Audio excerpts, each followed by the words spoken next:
Puisque vous m'ordonnez de me justifier, monsieur Crickle, dit Steerforth, et de m'expliquer plus clairement, je n'ai qu'une seule chose à dire.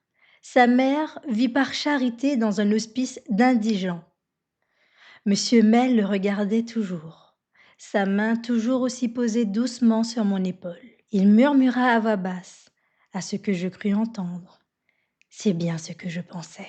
Monsieur Crickle se tourna vers son répétiteur, les sourcils froncés et d'un air de politesse contrainte. Monsieur Mell, vous entendez ce qu'avance monsieur Steerforth. Soyez assez bon, je vous prie, pour rectifier son assertion devant mes élèves réunis. Il a raison, monsieur. Je n'ai rien à rectifier, répondit monsieur Mell au milieu du plus profond silence. Ce qu'il a dit est vrai.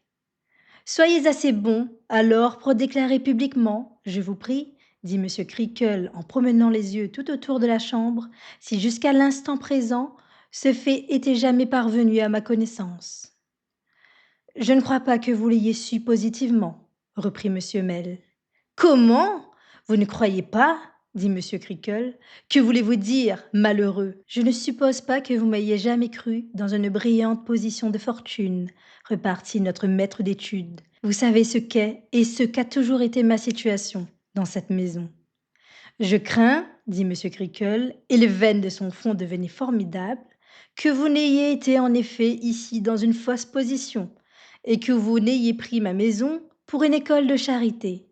Monsieur Mell, il ne nous reste plus qu'à nous séparer, et le plus tôt sera le mieux. En ce cas, ce sera tout de suite, dit monsieur Mell en se levant.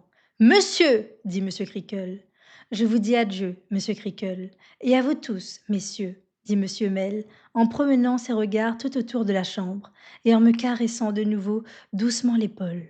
James Steerforth, tout ce que je peux vous souhaiter de mieux, c'est qu'un jour vous veniez à vous repentir de ce que vous avez fait aujourd'hui.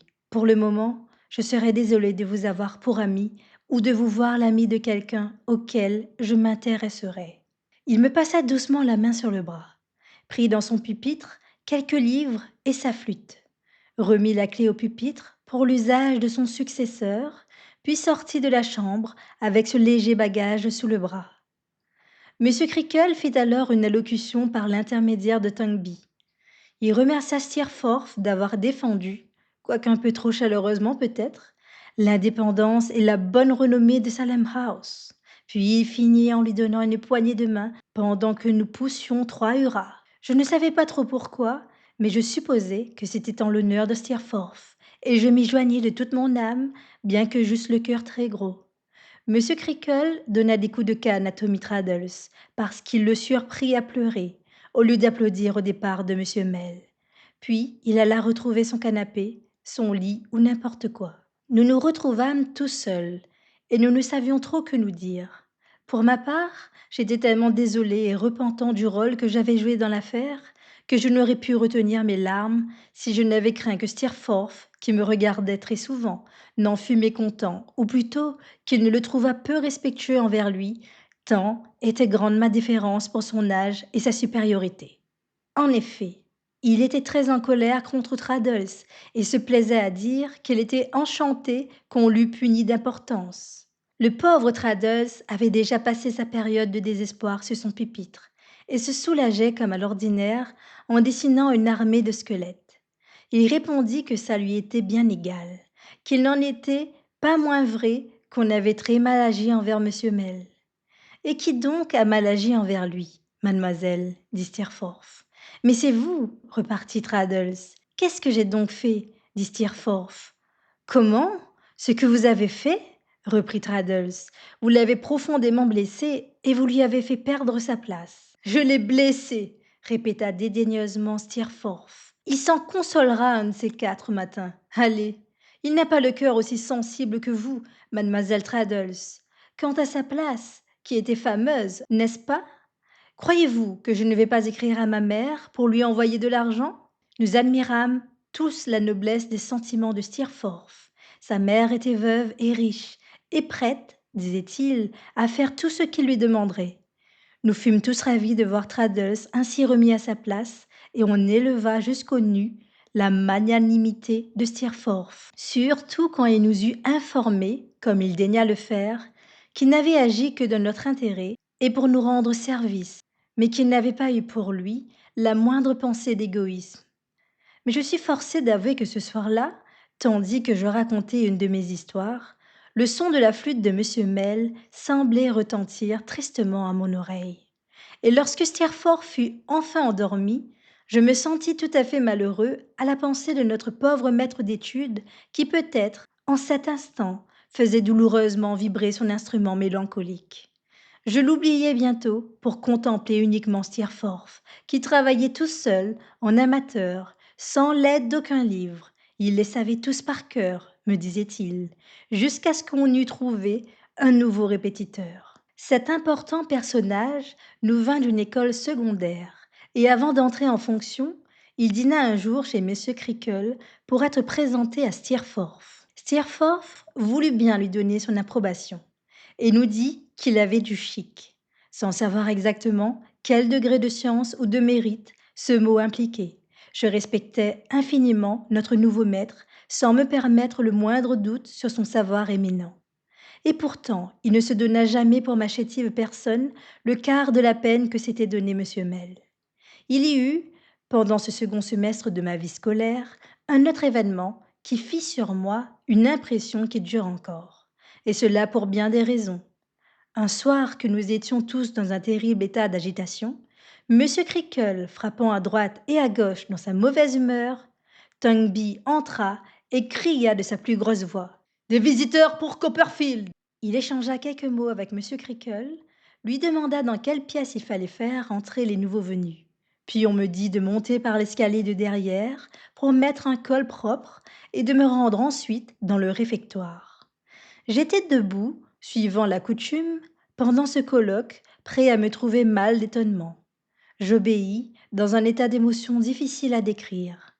Et avant d'entrer dans le réfectoire, à la pensée que peut-être c'était ma mère, je retirai ma main qui soulevait déjà le loquet, et je versai d'abondantes larmes. Jusque-là, je n'avais songé qu'à la possibilité de voir apparaître monsieur ou mademoiselle Murdstone. J'entrai enfin, et d'abord je ne vis personne. Mais je sentis quelqu'un derrière la porte, et là, à mon grand étonnement, je découvris Monsieur Peggotty et Ham, qui me tiraient leurs chapeaux avec la plus grande politesse. Je ne pus m'empêcher de rire, mais c'est plutôt du plaisir que j'avais à les voir que de la drôle de mine qu'ils faisaient avec leurs plongeons et leurs révérences. Nous nous donnâmes les plus cordiales poignées de main, et je riais si fort, mais si fort, qu'à la fin, je fus obligée de tirer mon mouchoir pour m'essuyer les yeux. Monsieur Peggotty, la bouche ouverte, pendant tout le temps de sa visite, parut très ému lorsqu'il me vit pleurer, et il fit signe à Ham de me dire quelque chose. Allons, bon courage, monsieur Davy, dit Ham de sa voix la plus affectueuse. Mais comme vous voilà grandi! Je suis grandi? Demandai-je en m'essuyant de nouveau les yeux. Je ne sais pas bien pourquoi je pleurais. Ce ne pouvait être que de joie en revoyant mes anciens amis. Grandi, monsieur Davy? Je crois bien qu'il a grandi, dit Ham. Je crois bien qu'il a grandi, dit monsieur Peggotty. Et ils se mirent à rire de si bon cœur que je recommençai à rire de mon côté. Et à nous trois, nous rîmes, ma foi, si longtemps que je voyais le moment où j'allais me remettre à pleurer. Savez-vous comment va maman, monsieur Peggotty, lui dis-je, et comment va ma chère vieille Peggotty? Admirablement, dit monsieur Peggotty. Et la petite Émilie, et mistress Gummidge? Admirablement, dit monsieur Peggotty. Il y eut un moment de silence. Pour le rompre, monsieur Peggotty tira de ses poches 2 énormes homards, un immense crabe et un grand sac de crevettes, entassant le tout sur les bras de Ham. Nous avons pris cette liberté, dit monsieur Peggotty, sachant que vous aimiez assez nos coquillages quand vous étiez avec nous. C'est la vieille mère qui les a fait bouillir. Vous savez, mistress Gummidge, c'est elle qui les a fait bouillir. Oui, dit lentement monsieur Peggotty, en s'accrochant à son sujet, comme s'il ne savait où en prendre un autre. C'est mistress Gummidge qui les a fait bouillir, je vous assure. Je leur exprimai tous mes remerciements, Et Monsieur Peggotty, après avoir jeté les yeux sur Ham, qui regardait les crustacés d'un air embarrassé, sans faire le moindre effort pour venir à son secours, il ajouta: «Nous sommes venus, voyez-vous, avec l'aide du vent et de la marée, sur un de nos radeaux de Yarmouth, à Gravesend. Ma sœur m'avait envoyé le nom de ce pays-ci, et elle m'avait dit de venir voir Monsieur Davy, si jamais j'allais du côté de Gravesend, de lui présenter ses respects, et de lui dire que toute la famille se portait admirablement bien. Et, voyez-vous, la petite Émilie écrira à ma sœur, quand nous serons revenus, que je vous ai vu, et que vous aussi, vous alliez admirablement bien. Ça fait que tout le monde sera content. Ça fera la navette.» Il me fallut quelques moments de réflexion pour comprendre ce que signifiait la métaphore employée par monsieur Peggotty pour figurer les nouvelles respectives qui se chargeaient de faire circuler à la ronde. Je le remerciai de nouveau et je lui demandai, non pas sans rougir, ce qu'était devenue la petite Émilie depuis le temps où nous ramassions des cailloux et des coquillages sur la plage. «Mais elle devient une femme, voilà ce qu'elle devient», dit monsieur Peggotty. «Demandez-lui.» Il me montrait Ham, qui faisait un signe de joyeuse affirmation, tout en contemplant le sac de crevettes. «Quelle jolie figure!» dit monsieur Peggotty, et ses yeux rayonnant de plaisir. «Et si savante!» dit Ham. «Elle écrit si bien!» dit monsieur Peggotty. «C'est noir comme de l'encre, et si gros qu'on pourrait le voir de 10 lieues à la ronde.» Avec quel enthousiasme monsieur Peggotty parlait de sa petite favorite! Il est là devant moi, son visage s'épanouit avec une expression d'amour et de joyeux orgueil que je ne saurais peindre. Ses yeux honnêtes brillent et s'animent comme s'ils lançaient des étincelles. Sa large poitrine se soulève de plaisir. Ses grandes mains se pressent l'une contre l'autre dans son émotion et il gesticule d'un bras si vigoureux qu'avec mes yeux de pygmée, je crois voir un marteau de forge. Ham était tout aussi ému que lui. Je crois qu'il m'aurait parlé beaucoup plus longuement de la petite Émilie s'il n'avait été intimidé par l'entrée inattendue de Steerforth, qui, me voyant causer dans un coin avec deux inconnus, cessa aussitôt de chanter et me dit: «Je ne savais pas que vous fussiez ici, Copperfield», car ce n'était pas le parloir des visites.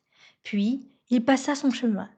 Je ne sais si c'est que j'étais fière de montrer que j'avais un ami comme Steerforth, ou si je voulais lui expliquer comment il se faisait que j'avais un ami tel que monsieur Peggotty. Mais je le rappelai et je lui dis modestement: «Grand Dieu, comme tous ces souvenirs sont encore présents à mon esprit. Ne vous en allez pas, Steerforth, je vous en prie. Ce sont 2 marins de Yarmouth, d'excellentes gens, des parents de mon ancienne bonne. Ils sont venus de Gravesend pour me voir.» «Ah! Ah!» dit Steerforth, en revenant sur ses pas. «Je suis charmé de les voir. Comment allez-vous?» Il y avait une aisance dans toutes ses manières, une grâce facile et naturelle qui semblait d'une séduction irrésistible. Dans sa tournure, dans sa gaieté, dans sa voix si douce, dans sa noble figure, il y avait je ne sais quel attrait mystérieux auquel on cédait sans le vouloir. Je vis tout de suite qu'ils les charmaient l'un et l'autre, et qu'ils étaient tous disposés à lui ouvrir leur cœur. «Quand vous enverrez la lettre à Peggotty, dis-je à ces braves gens, vous leur ferez savoir, je vous prie, que monsieur Steerforth est très bon pour moi, et que je ne sais pas ce que je deviendrais ici sans lui.» «Quelle bêtise!» dit Steerforth en riant. «N'allez pas leur dire ça. Et si monsieur Steerforth vient jamais en Norfolk ou en Suffolk, monsieur Peggotty, continuai-je, vous pouvez être bien sûr que je l'amènerai à Yarmouth pour voir votre maison. Vous n'avez jamais vu une si drôle de maison, Steerforth. Elle est faite d'un bateau.» «Faite d'un bateau!» dit Steerforth. «Eh bien, c'est la maison qui convient à un marin pur sang.» «C'est bien vrai, monsieur, c'est bien vrai», dit Ham en riant. «Vous avez raison, monsieur Davy, ce jeune homme a raison. Un marin pur sang! Ha ha! C'est bien ça!» Monsieur Peggotty était tout aussi ravi que son neveu, mais sa modestie ne lui permettait pas de s'approprier aussi bruyamment un compliment tout personnel. «Mais oui, monsieur», dit-il en saluant et en rentrant les bouts de sa cravate dans son gilet. «Je vous suis obligé, monsieur. Je vous remercie. Je fais de mon mieux dans ma profession, monsieur.» On ne peut rien demander de plus, monsieur Peggotty, dit Steerforth. Il savait déjà son nom. C'est ce que vous faites vous-même, j'en suis sûr, monsieur, dit monsieur Peggotty en secouant la tête. Et vous y réussissez, j'en suis certain, monsieur. Je vous remercie, monsieur, de m'avoir si bien accueilli. Je suis un peu rude, monsieur, mais je suis franc. Je l'espère, du moins, vous comprenez. Ma maison n'est pas belle, monsieur, mais elle est toute à votre service, si jamais vous voulez venir la voir avec monsieur Davy. Mais je reste là comme un colimaçon, dit monsieur Peggotty, ce qui signifiait qu'il restait attaché là, sans pouvoir s'en aller. Il avait essayé, après chaque phrase, de se retirer, mais sans jamais en venir à bout. Allons, je vous souhaite une bonne santé et bien du bonheur. Ham s'associa à ce vœu, et nous nous quittâmes le plus affectueusement du monde. J'avais un peu envie, ce soir-là, de parler à Steerforth de la jolie petite Émilie, mais la timidité me retint. J'avais trop peur qu'il ne se moquât de moi. Je réfléchis longuement, et non sans anxiété, à ce qu'avait dit M. Peggotty, qu'elle devenait une femme. Mais je décidai en moi-même que c'était une bêtise. Nous transportâmes nos crustacés dans notre dortoir avec un profond mystère, et nous fîmes un grand souper. Mais Traddles n'en sortit pas à son honneur. Il n'avait pas de chance. Il ne pouvait pas même se tirer d'un souper comme un autre. Il fut malade toute la nuit, mais malade comme il n'est pas possible grâce au crabe. Il n'avait pas de chance. Il ne pouvait pas même se tirer d'un souper comme un autre. Il fut malade toute la nuit, mais malade comme il n'est pas possible grâce au crabe. Et après avoir été forcé d'avaler des médecines noires et des pilules à une dose suffisante pour tuer un cheval, du moins s'il faut en croire Dumple, dont le père était docteur, il eut encore des coups de canne par-dessus le marché avec 6 chapitres grecs du Nouveau Testament à traduire pour le punir de n'avoir voulu faire aucun aveu. Le reste du semestre se confond dans mon esprit avec la routine journalière de notre triste vie. L'été a fini et l'automne est venu. Il fait froid le matin, à l'heure où on se lève. Quand on se couche, la nuit est plus froide encore. Le soir, notre salle d'études est mal éclairée et mal chauffée. Le matin, c'est une vraie glacière. Nous passons du bœuf bouilli au bœuf rôti et du mouton rôti au mouton bouilli. Nous mangeons du pain avec du beurre rance. Puis, c'est un horrible mélange de livres déchirés, d'ardoises fêlées, de cahiers salis par nos larmes, de coups de canne, de coups de règle, de cheveux coupés, de dimanches pluvieux et de puddings aigres, le tout enveloppé d'une épaisse atmosphère d'encre. Je me rappelle cependant que la lointaine perspective de vacances, après être restée longtemps immobile, semble enfin se rapprocher de nous, que nous en vîmes bientôt à ne plus compter par mois, ni par semaine, mais bien par jour, que j'avais peur qu'on ne me rappelât pas chez ma mère et que, lorsque j'appris de Steerforth que ma mère me réclamait, je fus saisie d'une vague terreur à l'idée que je me caressais peut-être la jambe avant le jour fixé pour mon départ. Je me rappelle que je sentais ce jour béni se rapprocher d'heure en heure. C'est la semaine prochaine, c'est cette semaine, c'est après-demain, c'est demain, c'est aujourd'hui, c'est ce soir. Je monte dans la malle-poste de Yarmouth, je vais revoir ma mère. Je fis bien des sommes à bâton rompu dans la malle-poste, et bien des rêves incohérents où se retrouvaient toutes ses pensées et ses souvenirs. Mais quand je me réveillais de temps à autre, j'avais le bonheur de reconnaître, par la portière de la voiture, que le gazon que je voyais n'était pas celui de la récréation de Salem House, et que le bruit que j'entendais n'était pas celui des coups que Creakle administrait à Traddles, mais celui du fouet dont le cocher touchait ses chevaux. Chapitre 8. Mes vacances, et en particulier certaines après-midi où je fus bien heureux. À la pointe du jour, en arrivant à l'auberge où s'arrêtait la malle-poste, ce n'était pas celle dont je connaissais trop bien le garçon, on me mena dans une petite chambre très propre sur laquelle était inscrit le nom de Dauphin. J'étais gelé en dépit de la tasse de thé chaud qu'on m'avait donnée et du grand feu près duquel je m'étais installé pour la boire. Et je me couchais avec délice dans le lit du Dauphin, en m'enveloppant dans les couvertures du Dauphin jusqu'au col, puis je m'endormis. Monsieur Barkis, le messager, devait venir me chercher à 9 heures. Je me levais à 8 heures, un peu fatiguée par une nuit si courte, et j'étais prêt avant le temps marqué. Il me reçut exactement comme si nous venions de nous quitter quelques minutes auparavant, et que je ne fusse entrée dans l'hôtel que pour changer une pièce de suspense. Dès que je fus montée dans la voiture avec ma malle, le conducteur reprit son siège et le cheval partit à son petit trot, accoutumé. Vous avez très bonne mine, monsieur Barkis, lui dis-je, dans l'idée qu'il serait bien aise de la prendre. Monsieur Barkis s'essuya la joue avec sa manche, puis regarda sa manche comme s'il s'attendait à y trouver quelques traces de la fraîcheur de son teint, mais ce fut tout ce qu'obtint mon compliment. J'ai fait votre commission, monsieur Barkis, repris-je. J'ai écrit à Peggotty. Ah dit monsieur Barkis, qui semblait de mauvaise humeur et répondait d'un ton sec. Est-ce que je n'ai pas bien fait, monsieur Barkis demandai-je avec un peu d'hésitation. Mais non, mais non, dit monsieur Barkis. N'était-ce pas là votre commission? La commission a peut-être été bien faite, dit monsieur Barkis, mais tout en est resté là. Ne comprenant pas ce qu'il voulait dire, je répétai d'un air interrogateur. Tout en est resté là, monsieur Barkis? Oui, répondit-il en me jetant un regard de côté. Il n'y a pas eu de réponse. On attendait donc une réponse, monsieur Barkis? Dis-je en ouvrant les yeux, car l'idée était toute nouvelle pour moi. Quand un homme dit qu'il veut bien, dit monsieur Barkis, en tournant lentement vers moi ses regards, c'est comme si on disait que cet homme attend une réponse. Eh bien, monsieur Barkis, eh bien, dit monsieur Barkis, en reportant son attention sur les oreilles de son cheval, on est encore à attendre une réponse depuis ce moment-là. En avez-vous parlé, monsieur Barkis? Non, non, grommela monsieur Barkis d'un air pensif. Je n'ai pas de raison d'aller lui parler. Je ne lui ai jamais adressé 10 paroles. Je n'ai pas envie d'aller lui conter ça. Voulez-vous que je m'en charge, monsieur Barkis? Demandai-je d'un ton timide.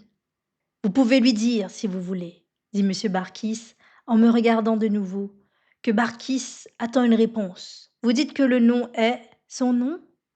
Oui, dit monsieur Barkis avec un signe de tête. Peggotty. Nom de baptême ou nom propre? Dit monsieur Barkis. Oh, ce n'est pas son nom de baptême. Elle s'appelle Clara. Est-il possible? Dit monsieur Barkis. Il semblait trouver ample matière à réflexion dans cette circonstance, car il resta plongé dans ses méditations pendant quelque temps. Eh bien, reprit-il, enfin, dites Peggotty, Barkis attend une réponse. Une réponse à quoi? Dira-t-elle peut-être. Alors vous direz à ce dont je vous ai parlé. De quoi m'avez-vous parlé? Dira-t-elle. Vous répondrez Barkis veut bien. À cette suggestion pleine d'artifice, monsieur Barkis ajouta un coup de coude qui me donna un point de côté. Après quoi, il concentra toute son attention sur son cheval comme d'habitude et ne fit plus d'allusion au même sujet. Seulement au bout d'une demi-heure, il tira un morceau de craie de sa poche et écrivit dans l'intérieur de sa carriole. Clara Peggotty, probablement pour se souvenir du nom. Quel étrange sentiment j'éprouvais, revenir chez moi, en sentant que je n'y étais pas chez moi, et me voir rappeler par tous les objets qui frappaient mes regards le bonheur du temps passé, qui n'était plus à mes yeux qu'un rêve évanoui. Le souvenir du temps où ma mère et moi et Peggotty nous ne faisions qu'un, où personne ne venait se placer entre nous, m'assaillit si vivement sur la route que je n'étais pas bien sûre de ne pas regretter d'être revenue si loin, au lieu de rester là-bas à oublier tout cela dans la compagnie de Steerforth. Mais j'arrivai à la maison, et les branches dépouillées des vieux ormes se tendaient sous les coups du vent d'hiver qui emportait sur ses ailes les débris des nids des vieux corbeaux. Le conducteur déposa ma malle à la porte du jardin et me quitta. Je pris le sentier qui menait à la maison en regardant toutes les fenêtres, craignant, à chaque pas, d'apercevoir à l'une d'elles le visage rébarbatif de M. Murdstone ou de sa sœur. Je ne vis personne et arrivé à la maison, j'ouvris la porte sans frapper. Il ne faisait pas nuit encore et j'entrai d'un pas léger et timide. Dieu sait comme ma mémoire enfantine se réveilla dans mon esprit au moment où j'entrais dans le vestibule, en entendant la voix de ma mère quand je mis le pied dans le petit salon. Elle chantait à voix basse, tout comme je l'avais entendue chanter quand j'étais un tout petit enfant reposant dans ses bras. L'air était nouveau pour moi, et pourtant il me remplit le cœur à plein bord, et je l'accueillis comme un vieil ami après une longue absence. Je crus, à la manière pensive et solitaire dont ma mère murmurait sa chanson, qu'elle était seule, et j'entrai doucement dans sa chambre. Elle était assise près du feu, allaitant un petit enfant dont elle serrait la main contre son cou. Elle le regardait gaiement et l'endormait en chantant. Elle n'avait point d'autre compagnie. Je parlais, elle tressaillit et poussa un cri, puis m'apercevant, elle m'appela son David, son cher enfant, et venant au-devant de moi, elle s'agenouilla au milieu de la chambre et m'embrassa en attirant ma tête sur son sein, près de la petite créature qui y reposait, et elle approcha la main de l'enfant de mes lèvres. Je regrette de ne pas être mort alors. Il aurait mieux valu pour moi mourir dans les sentiments dont mon cœur débordait en ce moment. J'étais plus près du ciel que cela ne m'est jamais arrivé depuis. C'est ton frère, dit ma mère en me caressant. David, mon bon garçon, mon pauvre enfant. Et elle m'embrassait toujours en me serrant dans ses bras. Elle me tenait encore quand Peggotty entra en courant et se jeta à terre à côté de nous, faisant toutes sortes de folies pendant un quart d'heure. On ne m'attendait pas si tôt. Le conducteur avait dévancé l'heure ordinaire. J'appris bientôt que monsieur et miss Murdstone étaient allés faire une visite dans les environs et qu'ils ne reviendraient que dans la soirée. Je n'avais pas rêvé tant de bonheur. Je n'avais jamais cru possible de retrouver ma mère et Peggotty seules encore une fois. Et je me crus un moment revenu au temps jadis. Nous dînâmes ensemble au coin du feu. Peggotty voulait nous servir, mais ma mère la fit asseoir et manger avec nous. J'avais ma vieille assiette avec son fond brun, représentant un vaisseau de guerre voguant à pleine voile. Peggotty l'avait caché depuis mon départ. Elle n'aurait pas voulu pour 100 livres sterling, dit-elle, qu'elle fût cassée. Je retrouvais aussi ma vieille timbale avec mon nom gravé dessus, et ma petite fourchette, et mon couteau qui ne coupait pas. À dîner, je crus l'occasion favorable pour parler de M. Barkis à Peggotty, mais avant la fin de mon récit, elle se mit à rire et se couvrit la figure de son tablier. Peggotty, dit ma mère, de quoi s'agit-il? Peggotty riait encore plus fort et serrait contre sa figure le tablier que ma mère essayait de tirer. Elle avait l'air de s'être mis la tête dans un sac. Que faites-vous donc, folle que vous êtes? Dit ma mère en riant. Oh, le drôle d'homme! S'écria Peggotty. Il veut m'épouser.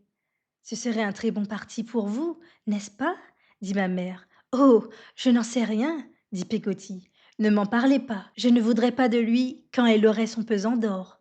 D'ailleurs, je ne veux de personne. Alors, pourquoi ne le lui dites-vous pas? Le lui dire, dit Peggotty, en écartant un peu son tablier. Mais il ne m'en a jamais dit un mot lui-même. Il s'en garde bien. S'il avait l'audace de m'en parler, je lui donnerais un bon soufflet.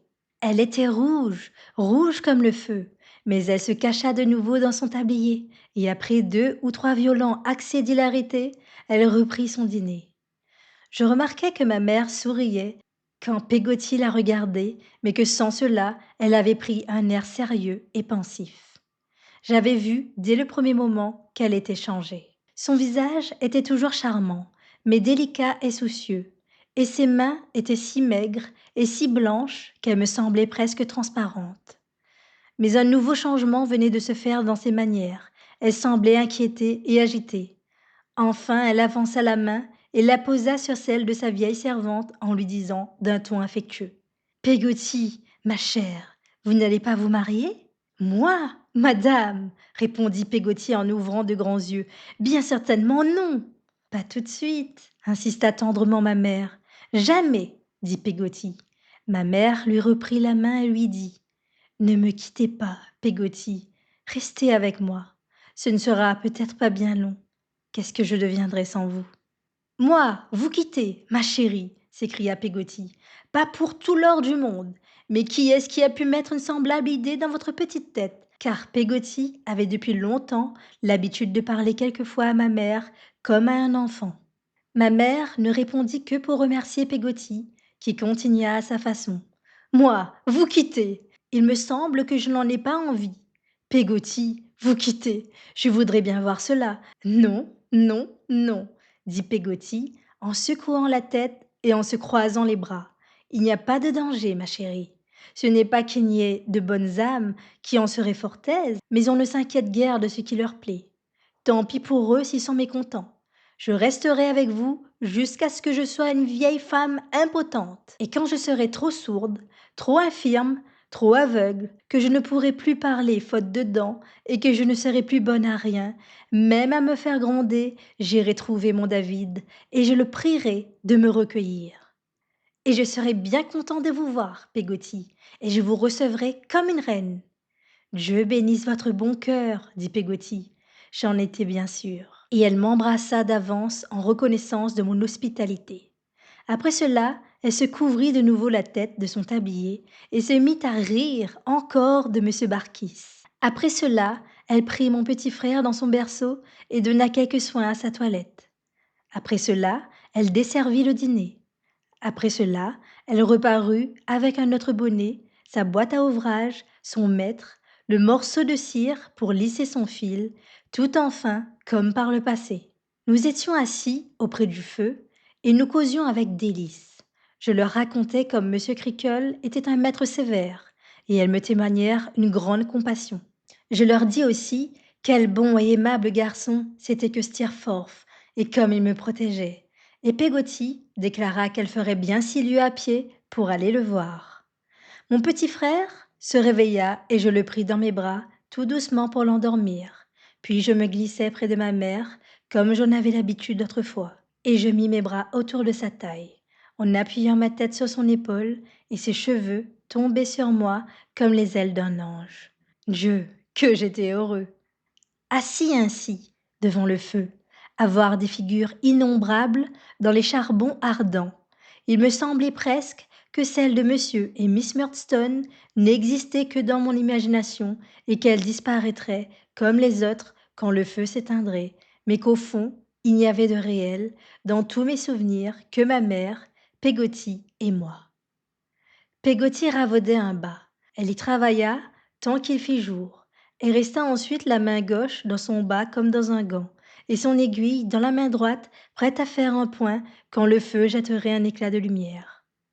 Je ne puis imaginer à qui appartenaient les bas que Peggotty ravaudait toujours, ni d'où pouvait venir une provision si inépuisable de bas à raccommoder. Depuis ma plus tendre enfance, je l'ai toujours vue occupée de ce genre de travaux à l'aiguille et de celui-là seulement.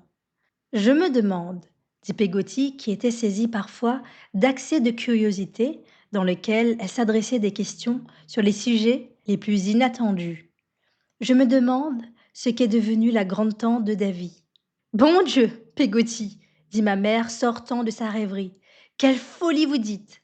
Mais, madame, je vous assure vraiment que cela m'étonne, dit Peggotty. Comment se fait-il que cette grande-tante vous trotte dans la tête demanda ma mère. N'y a-t-il pas d'autres gens à qui on puisse penser? Je ne sais pas, dit Peggotty. À quoi cela tient? C'est peut-être à ma sottise, mais je ne puis pas choisir mes pensées. Elles vont et viennent dans ma tête comme il leur convient. Je me demande ce qu'elle est peut-être devenue. Que vous êtes absurde, Peggotty, reprit ma mère. On dirait que vous espérez d'elle une seconde visite. À Dieu ne plaise, s'écria Peggotty. Eh bien, je vous en prie, ne parlez pas de choses si désagréables, dit ma mère. Miss Betsy s'est probablement enfermée dans sa petite maison au bord de la mer, et elle y restera. En tout cas, il n'est guère probable qu'elle vienne jamais nous déranger. Non, répéta Peggotty, d'un air pensif. Ce n'est pas probable du tout. Je me demande si, dans le cas où elle viendrait à mourir, elle ne laisserait pas quelque chose à Davy. Vraiment, Peggotty, vous êtes folle, répondit ma mère. Vous savez bien qu'elle a été blessée de ce que le pauvre garçon est venu au monde. Je suppose qu'elle ne serait pas disposée à lui pardonner maintenant, suggéra Peggotty.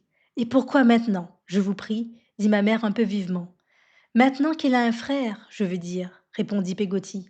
Ma mère se mit à pleurer en disant qu'elle ne comprenait pas comment Peggotty osait lui dire des choses semblables. Comme si le pauvre petit innocent dans son berceau vous avait fait du mal. Jalouse que vous êtes, dit-elle. Vous ferez bien mieux d'épouser monsieur Barkis le voiturier. Pourquoi pas? Cela ferait trop grand plaisir à Miss Murdstone, répondit Peggotty. Quel mauvais caractère vous avez, Peggotty! reprit ma mère. Vous êtes vraiment jalouse de Miss Murdstone d'une façon ridicule. Vous voudriez garder les clés, n'est-ce pas, et sortir les provisions vous-même. Cela ne m'étonnerait pas, quand vous savez si bien qu'elle ne fait tout cela que par bonté et dans les meilleures intentions du monde. Vous le savez bien, Peggotty, vous le savez.